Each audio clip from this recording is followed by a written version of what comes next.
Assalamualaikum warahmatullahi wabarakatuh. Halo teman-teman semua, apa kabar? Semoga kalian selalu diberi kesehatan dan selalu dalam keadaan bahagia ya. Sebelumnya, perkenalkan, nama saya Nurifani Sabila. Saya berasal dari Universitas Mercu Buana. Pada kesempatan kali ini, saya akan mempresentasikan video tugas saya yang bertemakan Fakir Berbahasa Indonesia untuk memenuhi syarat tugas besar 2 mata kuliah Bahasa Indonesia dengan dosen pengampu saya yaitu Ibu Sri Rahayu Handayani, SPD MM.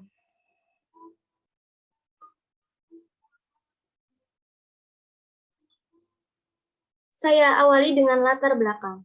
Seperti apa yang sudah kita ketahui bersama, bahwa bahasa memiliki fungsi sebagai alat komunikasi yang menunjukkan dasar seorang manusia merupakan makhluk sosial.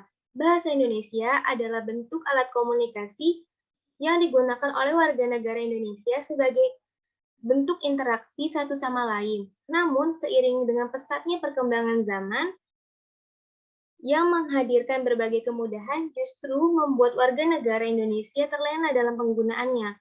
Bukan rahasia umum lagi bahwa generasi muda Indonesia saat ini sangat aktif dalam berinteraksi melalui berbagai media, baik offline maupun online. Tetapi perbedaannya terletak pada dominasi dari mereka justru menggunakan bahasa asing atau tidak berbahasa Indonesia. Yang sebenarnya sudah sangat jelas kita sebagai generasi penerus bangsa harus menjunjung tinggi bahasa Indonesia sebagai bahasa persatuan. Penggunaan kosakata asing inilah yang menjadi salah satu faktor dari terjadinya kepudaran berbahasa Indonesia atau fakir berbahasa Indonesia. Dengan demikian, perlu adanya kesadaran kembali terhadap keberadaan bahasa Indonesia sebagai bahasa persatuan di negeri ini.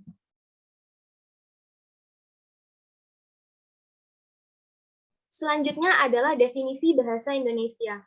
Bahasa Indonesia bersumber dari bahasa Melayu yang digunakan sebagai bahasa perantara oleh sebagian besar orang yang berada di Asia Tenggara sejak dahulu kala. Selama masa perkembangannya, bahasa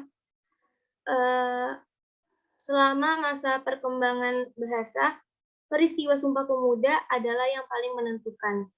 Tepatnya pada tanggal 28 Oktober 1928, di mana pada ikrar terakhir naskah putusan Kongres Pemuda Indonesia 1928 ini berisi pernyataan bahwa para pemuda dan pemudi Indonesia bahwa mereka menyatakan menjunjung tinggi bahasa persatuan yaitu bahasa Indonesia dan tertera juga dalam UU nomor 24 tahun 2009 bahwa bendera, bahasa, dan lambang negara serta lagu kebangsaan Indonesia Raya merupakan sarana pemersatu identitas dan wujud eksistensi bangsa yang menjadi simbol kedaulatan dan kehormatan negara sebagaimana yang telah diamanatkan. Maka dari itu, kita sebagai warga negara Indonesia harus menggunakan bahasa Indonesia yang baik agar dapat dengan mudah menyampaikan maksud, ide, pikiran, dan gagasan yang memiliki tujuan agar mudah dipahami dengan tepat makna oleh lawan bicara. Penyebab fakir berbahasa Indonesia adalah berbahasa Indonesia yang tidak berdasarkan pada kaidah atau tata aturan bahasa Indonesia bukan merupakan cara berbahasa Indonesia yang baik dan benar.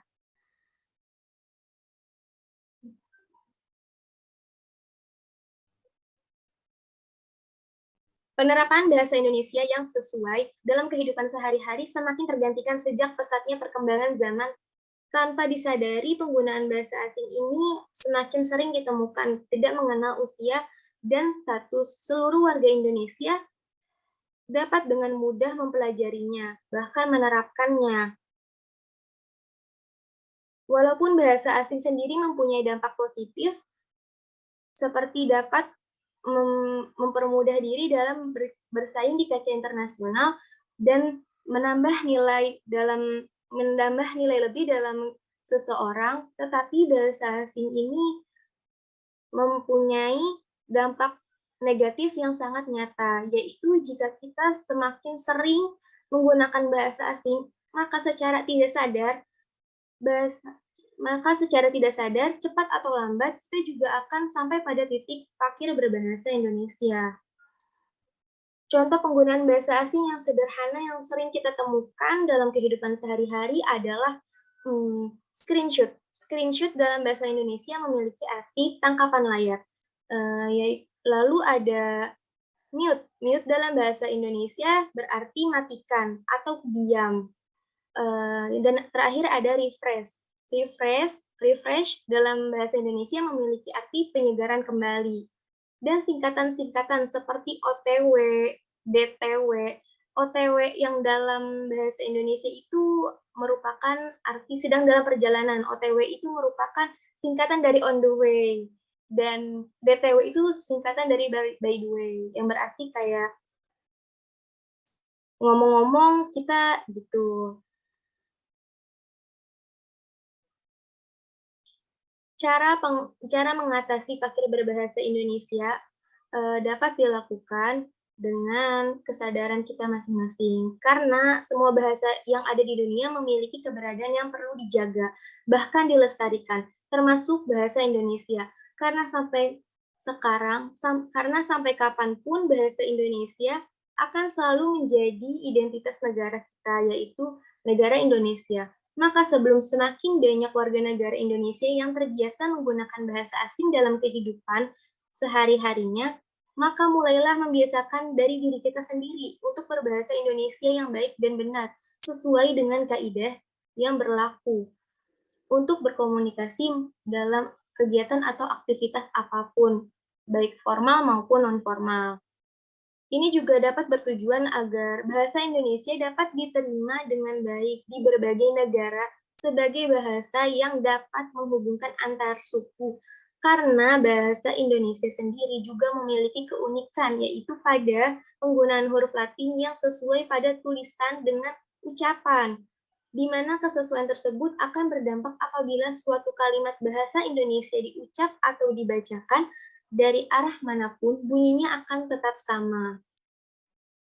Kesimpulannya adalah, bahasa yang baik dan benar merupakan bahasa yang mengamalkan kaidah secara taat.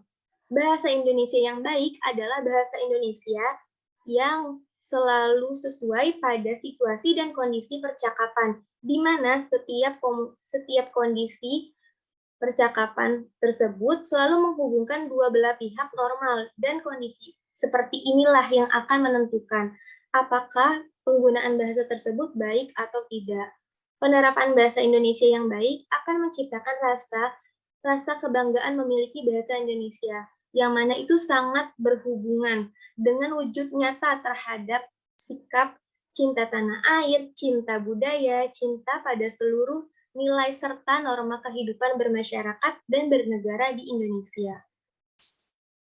Dan saran yang dapat saya sampaikan adalah terbagi menjadi 3. Yang pertama adalah membiasakan diri dan mengingatkan orang sekitar untuk menggunakan bahasa Indonesia yang baik dan benar, sesuai dengan kaidah. Dan yang kedua ada membuat suatu ide baru agar bahasa Indonesia selalu dapat diterima secara baik dan menyenangkan, serta tidak monoton pada seluruh warga negara Indonesia. Dan yang terakhir adalah menyeimbangkan diri dalam pesatnya perkembangan teknologi yang selalu berkembang pada setiap zamannya dengan menggunakan bahasa Indonesia. Demikian presentasi yang dapat saya sampaikan. Tentunya masih terdapat banyak kekurangan dalam presentasi ini, maka dari itu saya memohon maaf. Terima kasih atas perhatiannya. Wassalamualaikum warahmatullahi wabarakatuh.